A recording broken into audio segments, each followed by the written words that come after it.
আজকে যদি ঘুমের মধ্যে তোমার মরণ হয়ে যায়, আগামীকাল সকাল 10টায় তোমার মা ডাকবে, বাবা তাড়াতাড়ি উঠো, কিন্তু জবাব হবে না। মায়ের অন্তরে একটা দাগ কাটবে, মনে হয় না জানি কি হয়ে গেল। মা দরজা ভেঙ্গে গিয়ে দেখবে, বাবার শরীর টাচ করে দেখবে বডি পুরা শক্ত কাঠের মতো, ঠান্ডা বরফের মতো। মা একটা চিৎকার দিয়া বলবে, তোরা কোথায় আছো? আয় আয়, আমার কলিজার সন্তানটা দুনিয়ায় বেঁচে নাই। ও আমার যুবক বাবারা, তোমার বাবাও চলে আসবে, যদিও তুমি আর আওয়াজ দিবা না, তবে আমার মাওলার কুদরতি ক্ষমতায় তুমি দেখতে চাইলে দেখবা। মা কান্না করবে, বাবা কান্না করবে। তোমার আমার গায়ের গেঞ্জিটা বেলেট দিয়া কেটে কেটে রেখে দিবে। হাতের ঘড়িটা আর একজনে দিয়া বলবে, এটা আমার ঘড়ি। তোমার মোবাইলটা আর একজনে নিয়ে বলবে, এটা আমার মোবাইল। তোমার আপন বন্ধুটা নাম্বারটা ডিলিট করে বলবে, বন্ধু নাই, মোবাইলের নাম্বার রেখেও লাভ নাই।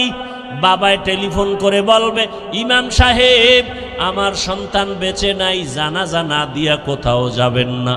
বাবায় কান্না করবে আর বলবে, এক দলে যাও বাজারে কাফন কিনিয়ে আনো, আর এক দলকে বলবে যাও বাঁশবাগানে কবর খনন করো, আর এক দলকে বলবে ঘরের পেছনে তাড়াতাড়ি গরম পানি জ্বালায়া দাও, মশারি টানাও, আমার সন্তানের লাশটা ঘর থেকে নামাও। এত আদর, এত মোহাব্বত। ও আমার যুবক বাবারা, একটু চিন্তা করে দেখো, লাশটা কিন্তু আপনজনেরাই ঘর থেকে নামায় দিবে, 1 সেকেন্ডের জন্য কেউ ঘরে রাখবে না। গোসল করায়া কাফনে ঢুকাইয়া যখন খাটিয়ার মধ্যে তোমার আমার লাশটা নিয়া জানাজার ময়দানে নিবে, তোমার মা দুঃখিনী কান্না করবে আর বলবে, আমার বাবার লাশটা শেষবারের মতো দেখায় যাও। চেহারাটা দেখে কাঁদবে আর বলবে, আমার সন্তানের মা ডাক আমার কলিজা ঠান্ডা করে। আজ আমার সন্তান নাই, কে আমাকে আম্মু বলে ডাকবে? ও সন্তানেরা, ওই মা বাবা জীবনের বড় সম্পদ। যার মা বাবা বেঁচে আছে, জীবনটা ধন্য, দোয়া নাও। এই রত্ন হারায় গেলে আর পাইবা না রে বাবা, এখনো সময় আছে, বেয়াদবি না করে দোয়া নিও। এখন এই ময়দানে এমন আল্লাহর বান্দা আছে যার মা নাই, যার বাবাও বেঁচে নাই। মোনাজাতের পরে যাবে, অনেকে মা বলে ডাকবে, বাবাকে ডাকবে, যার মা বাবা নাই তার কলিজাটা ভেঙ্গে যাবে। ওরে যার মা বাবা নাই, চোখের পানি ছেড়ে দোয়া করো। আমার মায়ার নবীও বড় এতিম অসহায়, 6 বছরে মা হারা আমার মায়ার নবী।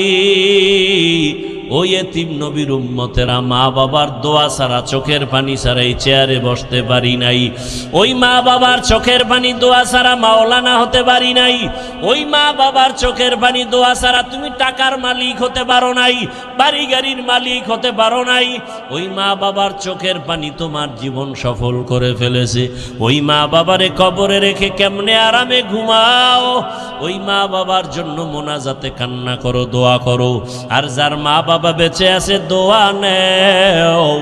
বাবারে যদি কষ্ট দিয়া থাকো, গোপনে দোয়া নিও। মায়ের কাছে বাসায় গিয়া বলিও, মা আজকের কোরআনের বাগানে, ওয়াজের ময়দানে কত মানুষ মোনাজাতে কান্না করলো, আমার চোখে পানি নাই, গুনার কারণে আল্লাহ বেজার।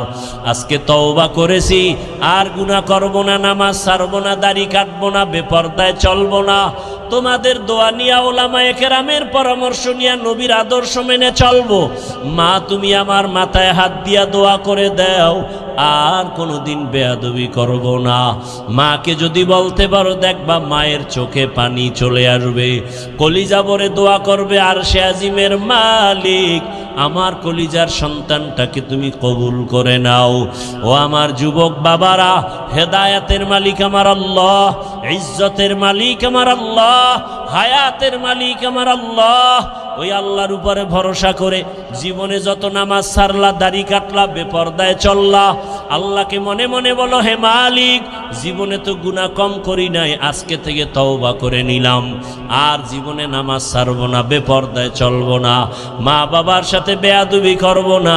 দোয়া নিয়া, শিক্ষকের দোয়া নিয়া, ওলামায়ে কেরামের পরামর্শ নিয়া, নবীজির সুন্নাত অনুযায়ী চলবো। তওবা করার মতো যদি অন্তর তৈরি হয়, মুনাফিকি যদি না থাকে, যাদের অন্তরে খাঁটি তওবার নিয়ত আছে তারা দুটো হাত আল্লাহকে দেখাইয়া দাও। আয় আল্লাহ, আমাদের হাতগুলো কবুল করে নেন, তওবা কবুল করে নেন, তওবার উপরে মজবুত হইয়া চলার মতো তৌফিক আমাদের দান করেন, আমিন। গত বছর এখানে বয়ান চলছিল, আজকেও বয়ান চলতেছে, কিন্তু গত বছরের শ্রোতাদের মধ্যে অনেকেই দুনিয়াতে নাই। আগামী বছর বয়ান চলবে। আজকের যারা আছেন আগামী বছর থাকার গ্যারান্টি নাই। আমাদের হিসাব সহজ। ওমরে ফারুক রাদিয়াল্লাহু তাআলা আনহু বলেন, হাসিবু আনফুসাকুম ক্বাবলা আন তুহাসাবু। আল্লাহর আদালতে হিসাব চাওয়ার আগে নিজে হিসাব মিলায় নাও।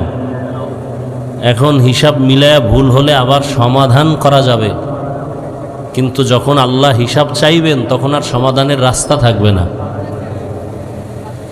আমরা মানুষ, এটা আমাদের বড় খেয়াল রাখতে হবে যে আমরা মানুষ।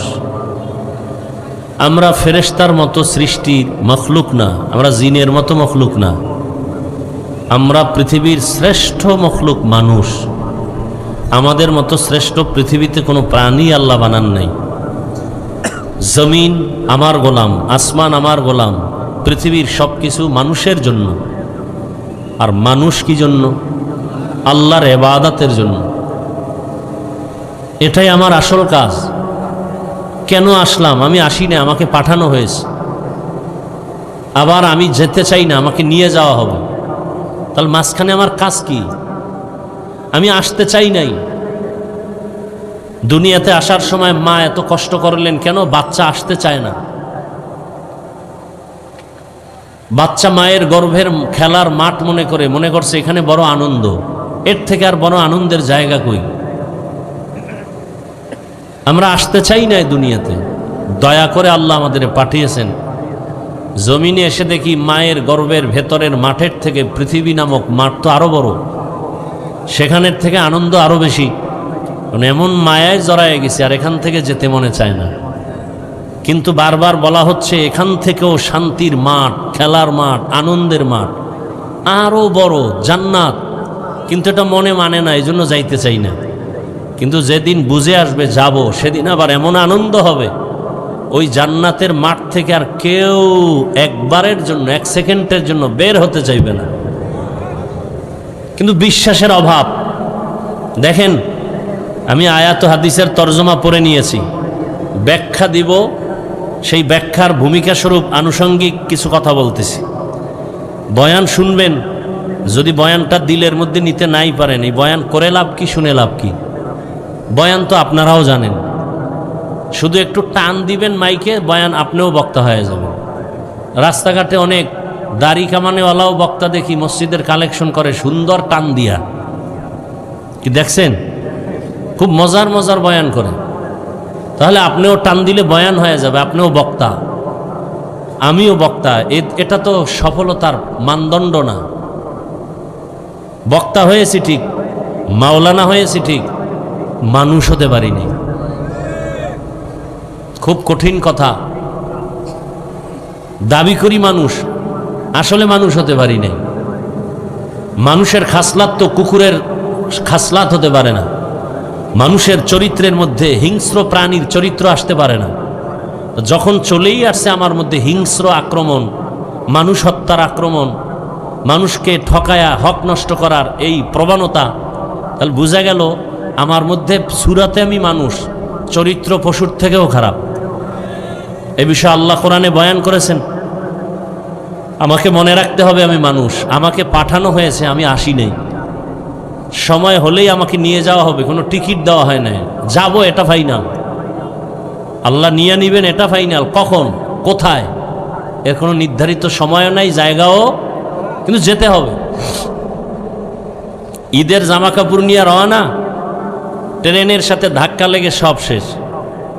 জামা কাপড়গুলো ভিডিও আকারে মিডিয়াওয়ালারা দুনিয়াওয়ালাদেরকে দেখায় দিল।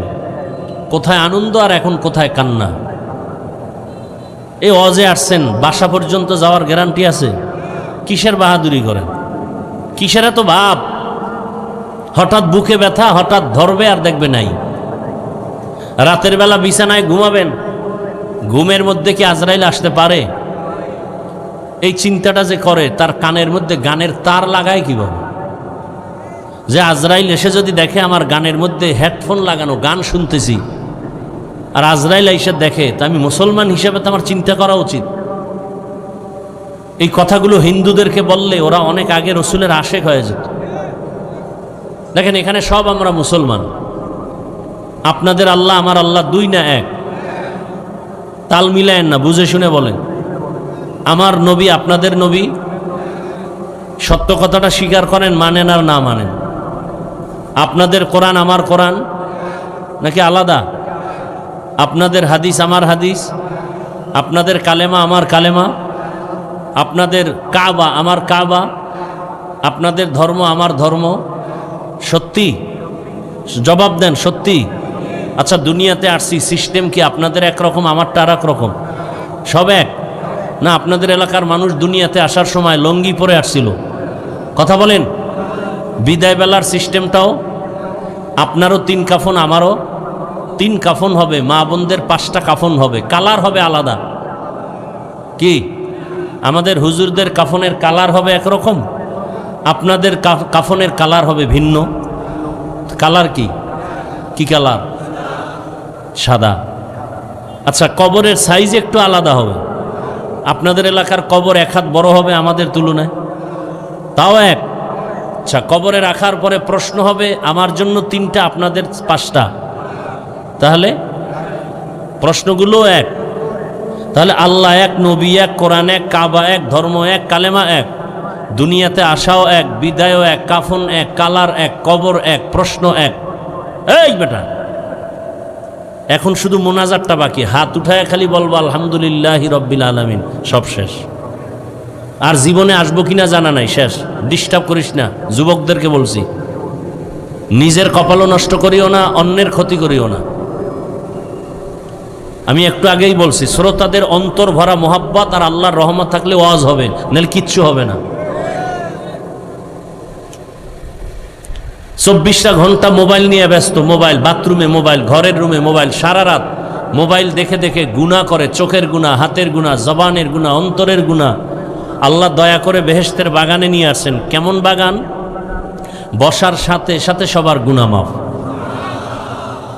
তাহলে মাত্র 2-1 ঘন্টা বয়ানে আসছেন, এই টাইমটা মোবাইল না চালাইলে বিশাল ক্ষতি হবে আপনাদের। 24 ঘন্টাই তো এই গজবটা নিয়ে থাকেন, কখন আল্লাহর গজবে পড়েন আমি তো সেই ভয়ে আছি। আমি হাসির কথা বলছি, তা হাসেন কেন? আমি যে কথা বলছি, লজ্জা থাকলে তো কান্না করা উচিত, যে আমি মানুষ হিসাবে এত খারাপ হয়ে গেলাম কেন? এই মোবাইলওয়ালারা, এত ভাব ভেতরে, একটা মোবাইলওয়ালা, টাচ মোবাইলওয়ালা দাঁড়াও তো পারলে বলো বুকে হাত দিয়া যে হাফিজ ভাই আমি টাচ মোবাইল চালাই কিন্তু আমার গুনাহ হয় না। সাহস থাকলে দাঁড়াও তো আল্লাহকে সাক্ষী রেখে। বরং আমি বলবো এই টাচ মোবাইল চালাও, গোপনে হোক আর ওপেনে হোক, তোমার চরিত্র খারাপ, তোমার চোখ না পাক, হাত না পাক, জিহ্বা না পাক, অন্তর না পাক।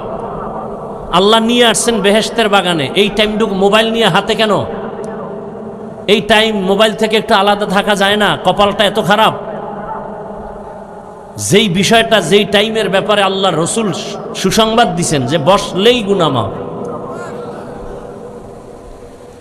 এরকম একটা মজলিস আরশে আজিমে আল্লাহ ফেরেশতাদের মাধ্যমে মিলায়া রাখছেন, আমাদের প্রশংসা করতেছেন আর আমরা আল্লাহর প্রশংসা করতেছি।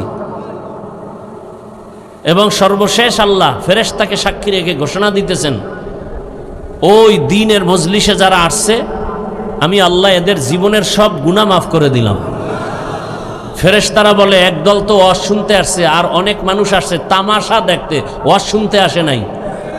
আল্লাহ বলেন ওই তামাশা দেখনেওয়ালাদেরও মাফ করে দিলাম। কথাগুলো শুনবেন, বুঝবেন, আমি কোনো প্রশ্ন করলে জবাব দিবেন, শুধু শুধু চিল্লাচিল্লি করবেন না, অনুরোধ। কারণ এমন একটা টাইম, এখন কোনো মানুষ এখন ঘুমে আছে, ঘুমের থেকে উঠবে, তাহাজ্জুদের নামাজে দাঁড়াবে, অসুস্থ রোগী। খুব সংক্ষেপ আমি বয়ান শেষ করব, খুবই সংক্ষেপ, তবে আপনাদের ধৈর্যের উপরে। যদি সেই সংক্ষেপটা আপনাদের ভালোবাসায় দেখি 1 ঘন্টা তো 1 ঘন্টা, যদি দেখি আধা ঘন্টা তো আধা ঘন্টা। সব কথার শেষ কথা, উঠা বসা করলেই আমি হাত উঠায় দোয়া করে ফেলব।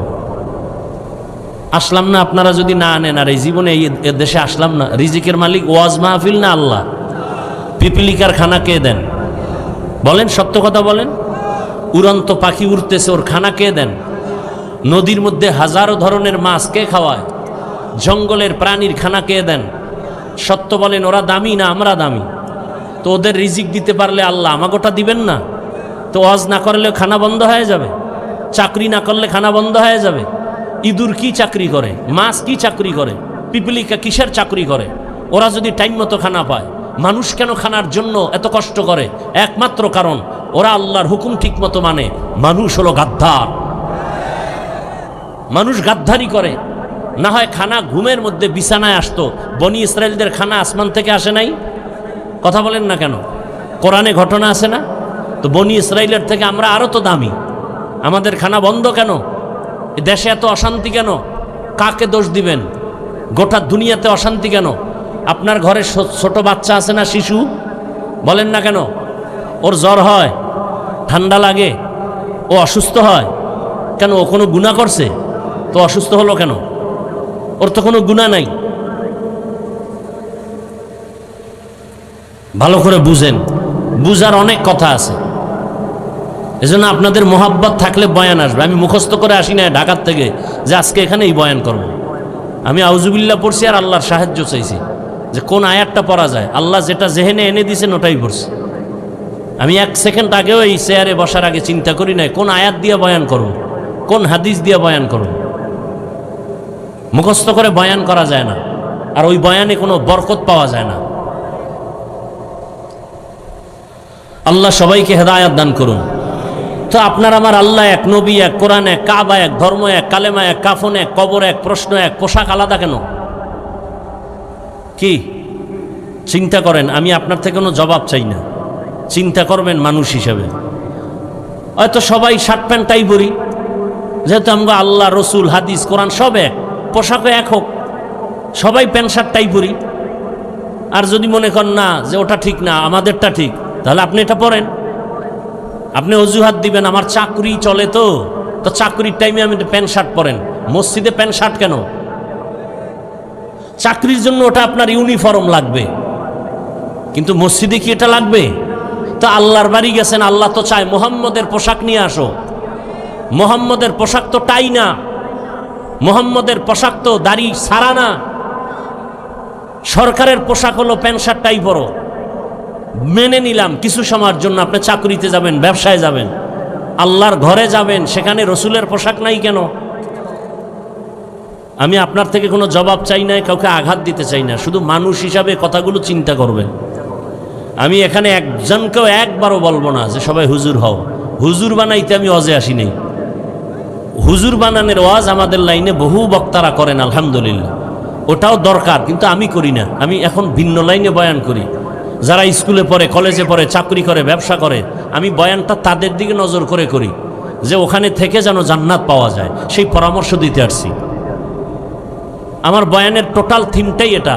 School, college, varsity, doctor, professor, engineer, OC, DC, SP, chairman, member, MP, এরা কিভাবে ওখানে থেকে জান্নাত পাবে সে পরামর্শ দিব। এটাই আমার টোটাল বয়ানের মূল থিম। আমি একবারও বলবো না মাদ্রাসায় যাও সবাই, একবারও বলবো না আপনার সন্তানকে মাদ্রাসায় পড়ান। তার মানে কি আমি চাই না? আমি মাদ্রাসার বিরোধী না। আমি ওই সাইডটা বয়ান করি যে সাইডে অন্য ওলামায়ে কেরাম বয়ানটা কম করেন। কারণ বয়ানে অনেক যুবকরা আসছেন, অনেক শিক্ষিত আল্লাহর বান্দার আসছেন। এই কথাগুলো বলা দরকার। আমরা না বললে কে বলবে? বলার মানুষ নাই। আমি মরে যাব, বলার একটা লোক কমে গেল। এই মোবাইলের বিষয়ে যা বললাম, কয়জন বক্তা বলবে? আর শ্রোতাদের মধ্যে এমন আছে যে এত হুজুর ওয়াজ করলো গতকাল, আজ কারো বিবেকে ধাক্কা লাগলো না মোবাইল নিয়ে? আপনার এত ধাক্কা লাগলো কেন? প্রয়োজনে বক্তা বাদ দিব, মোবাইল বাদ দিব না। এরকমও নষ্ট অন্তরালা এই ময়দানে আছে না নাই? বলবে বক্তা বাদ, মোবাইল বাদ দেওয়া যাবে না, ওটা নিয়ে জাহান্নামে যাওয়ার পরে মোবাইল ছাড়ব। কি মোবাইলের দ্বারা কি নেক আমলের প্রতিযোগিতা চলে না গুনাহের প্রতিযোগিতা চলে? স্বামী স্ত্রীর মাঝে দূরত্ব কেন? মোবাইল। কথা বলেন না কেন? স্বামী মোবাইলে লক নাম্বার দিয়ে রাখছে, স্ত্রী জানে না। এরকম কুলাঙ্গার, চরিত্রহীন, লম্পট স্বামী আছে না নাই? সত্য কথাটা বলবেন ভালো করে। স্বামী যদি স্ত্রীকে মোবাইলের লক নাম্বার না দেয়, নিঃসন্দেহে ওই স্বামী চরিত্রহীন। আবার আসতে বলেন কেন? স্ত্রীর থেকে আর স্বামীর কাছে আপন আছে কেউ? তো স্ত্রী মোবাইলের লক নাম্বার জানবে না কেন? অবশ্যই ওই স্বামীর মন খারাপ, নষ্ট অন্তর। কথা বলেন না কেন? ঠিক তেমনি ভাবে আম্মাজান যদি মোবাইলের লক নাম্বার স্বামীকে জানতে না দেয়, ওই মহিলাও চরিত্রহীনা। ধ্বংস করে ফেলেছে মোবাইল আমাদের সবকিছু। চরিত্র শেষ, লেখাপড়া শেষ। সন্তান মা বাবার মাঝখানে ডিভাইডেড করে ফেলেছে মোবাইল।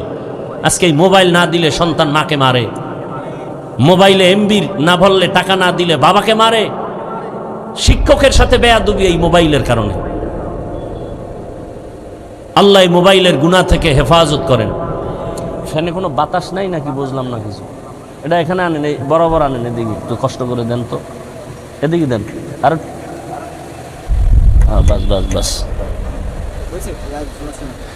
হেদায়েত অনেকের হয়ে গেছে মনে হয় না?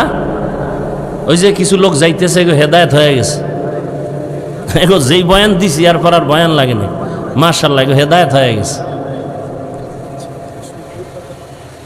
শয়তানে যারে ধরে কাম থুইয়া আকাম করে। হ্যাঁ, আপনি যদি দীর্ঘ টাইম ওয়াজের প্যান্ডেলে বসতে না পারেন, এই প্যান্ডেলে ঢুকলেন কেন? কমিটি মাইক লাগাইছে না বাইরে? বাহিরে মাইক দেয় নাই? এই ব্যারামওয়ালা যাগো বিড়ি টানার ব্যারাম, ফাঁকে ফাঁকে বিড়ি টানতে হবে, ওই দোকানে যাইতে হবে চানাচুর খাইতে।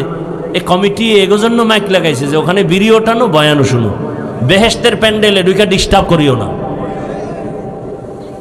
রাগ করতেছেন আপনারা?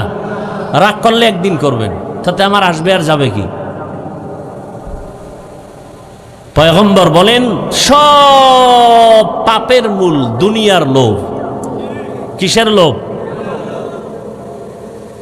দুনিয়ার লোভ। আপনার আমার আল্লাহ এক, নবী এক, কোরআন এক, কাবা এক, ধর্ম এক, সব এক। অথচ আপনি টুপি মাথায় দিতে লজ্জা পান, আর আমি টুপি মাথায় না দিলে লজ্জা পাই। আপনি কত বড় ভিআইপি মুসলমান।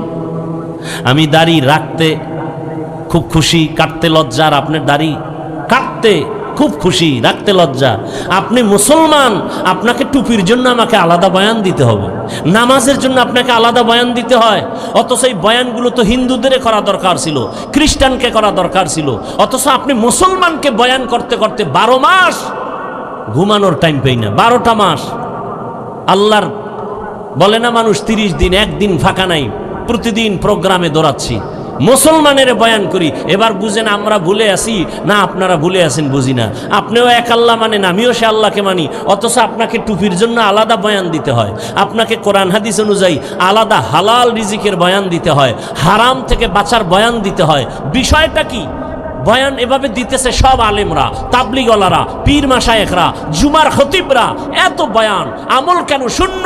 আল্লাহর কসম করে বলছি ছোট ছোট কিছু কথা বলবো, মনে রাখবেন, কিয়ামত পর্যন্ত এই বয়ানে কাজ হবে না, যতদিন পর্যন্ত একটা মেডিসিন আমাদের এই কলবে না ঢুকবে।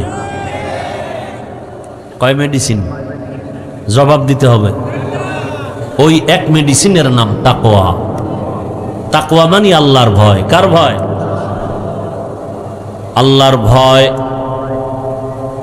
এই ভয়টা অন্তরে না আসার পেছনে বাধা দুনিয়ার লোভ। কিসের লোভ? যে বয়ান করতেছি, সবাই কিন্তু বয়ান জানেন মিথ্যা বলা হালাল না হারাম, অথচ মিথ্যা না বলে কেউ ঘর থেকে যায় না। মোবাইল কানে নিয়ে মিথ্যা, দোকানওয়ালা মিথ্যা বলে, মা বাবা মিথ্যা বলে, সন্তানরাও মিথ্যা বলি, আমরাও মিথ্যা বলি। জানি মিথ্যা বলা মহাপাপ। কেন বলি? ভাবতেছি মিথ্যা বললে নগদ কিছু লাভ হবে। কিসের লোভ? বলে না, দুনিয়ার লোভ। এ কারণে পীর সাহেবের বয়ানও অন্তরে আসে না, বক্তার বয়ানও কলবে ঢুকে না, তাবলিগওয়ালাদের বয়ানও কলবে ঢুকে না। ঢুকে না তো ঢুকেই না, উল্টারও বিরোধিতা করে। এরকম বেয়াদব আছে না নাই? নিজে নামাজ পড়ে না, নামাজের বয়ান যারা করে তাদের বিরোধিতা করে। নিজে দাওয়াত তাবলিগে যায় না, তাবলিগের বিরোধিতা করে। অথচ বাংলাদেশে আমি এখানে, এটা কোন থানা? আশাশুনি থানার মানুষকে বলবো, একটা লোক পারলে দাঁড়ায় বলেন, হাফিজ ভাই আমি প্রশ্ন করি, জবাব দেন। বাংলাদেশের মধ্যে দাওয়াত তাবলিগের দ্বারা বলেন দেশের ক্ষতি, সরকারের কোনো ক্ষতি হয়েছে? ইসলামের ক্ষতি হয়েছে? আমাকে বুঝায় দেন, আমি একা তাবলিগের বিরুদ্ধে মাঠে ময়দানে বয়ান করব, যদি ধরায় দিতে পারেন যে হ্যাঁ তাবলিগের কারণে একদল আগে নামাজ পড়তো এখন নামাজ পড়ে না, একদল আগে দাঁড়িয়ে রাখতো এখন দাঁড়িয়ে রাখে না, আছে কোনো প্রমাণ? বলেন। আরে ভাই সত্য কথাটা মানেন আর না মানেন, অন্তত স্বীকার করেন যে হ্যাঁ এটা সত্য। কওমি মাদ্রাসার কারণে আমার দেশের ক্ষতি, সরকারের ক্ষতি, ইসলামের কোনো ক্ষতি হয়েছে? বলেন একজনে দাঁড়ায় যে হ্যাঁ হয়েছে, ধরায় দিবেন প্রমাণ সহ, আমি কওমির বিরুদ্ধে নেমে যাব। বরং লাভ হয়েছে অনেক, তাহলে আপনি বিরোধিতা করেন কেন? একমাত্র কারণ আপনার দাড়ি নাই, টুপি নাই, নামাজ নাই, পর্দা নাই, হালাল নাই, হারাম নাই, আপনার ছেলে নামাজ পড়ে না, মেয়ে পর্দা করে না, স্ত্রী ঠিকমতো নামাজ পড়ে না। আপনি যদি নামাজি বান্দার পিছনে লাগেন, বোঝা গেল ওরা খারাপ না, আপনি মূলত খারাপ। কিসের লোভ? লোভে পাপ, পাপে মৃত্যু। মান আহাব্বা সুন্নতি কওলে রসুল মজদায়ে কানামাই হাম কুন কবুল। দুনিয়ার লোভে পড়ে আজ গোটা দুনিয়ার মানুষ উল্টা পাল্টা পথে দৌড়ায়। আমরা কথায় কথায় বলি লোভে পাপ, পাপে মৃত্যু হয়। এই লোভ আবার তিন প্রকার। কয় প্রকার? হুব্বে যা, হুব্বে মাল, হুব্বে নিসওয়ান। সম্মানের চেয়ার পাওয়ার লোভ। কি পাওয়ার লোভ? সম্মানের চেয়ারের লোভ। দ্বিতীয়টা হলো সম্পদের লোভ, টাকা পয়সার লোভ। ভোটের আগের রাত্রে কত আশেকে রসুলেরা টাকা খাইয়া বাম দিকে দৌড়াইছে, ডানের খবর নেই। এরম আল্লাহর ফেরেশতা এই এলাকায় নাই। হ্যাঁ, হায়